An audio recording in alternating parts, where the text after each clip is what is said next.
I visit Mr. Sakemoto every time I go to Japan, try to, and just visited with him last week up in Nagano.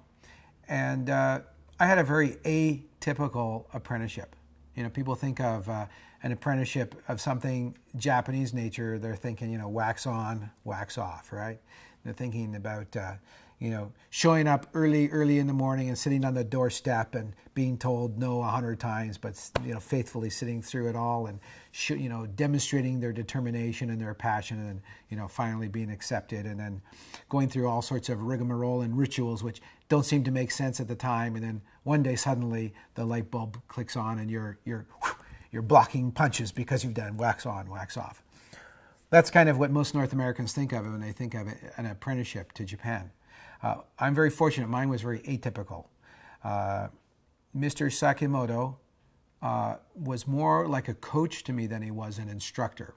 As I would make a knife, he knew enough about it to say, yeah, that's not too bad, but you know, there's guys down in Kawashiri who know how to do that really well. They've been doing it forever. You might want to go and visit with them. So the next day I'd be gone down to Kawashiri and I would go and I'd study with those guys down there. And then I'd come back and show Mr. Sakemoto what I had learned. And he'd say, oh, that's pretty good. You know who can do that even better? Those guys up in Osaka, Sakai.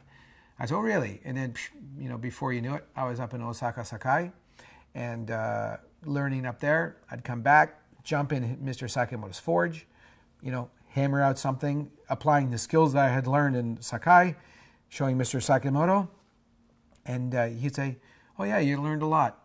And you know who can do this part of this job even better is those guys up there in Seki City in Gifu. And before you know it, I was in Seki City. So he was instrumental in you know, acting like a coach.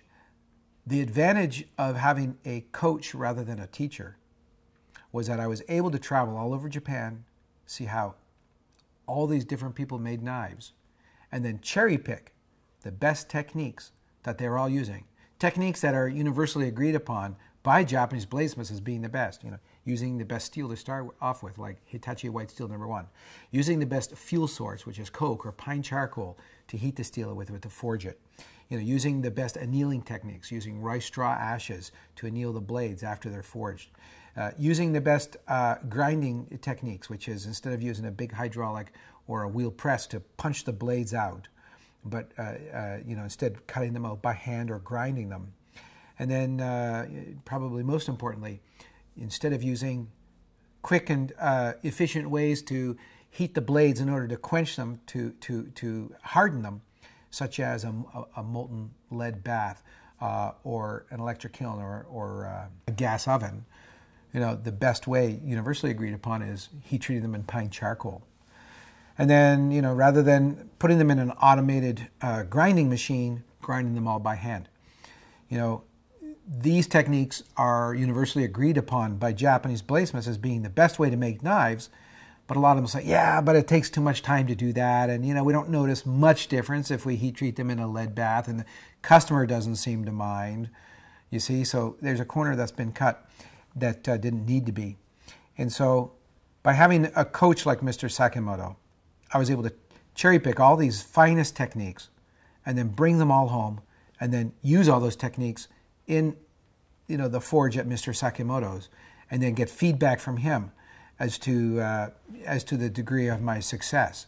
And then, you know, go and study at other places as necessary, whether it was for polishing or grinding, or for sales, or for shape and design. He was even more instrumental into shaping me as this competent bladesmith that I've become today.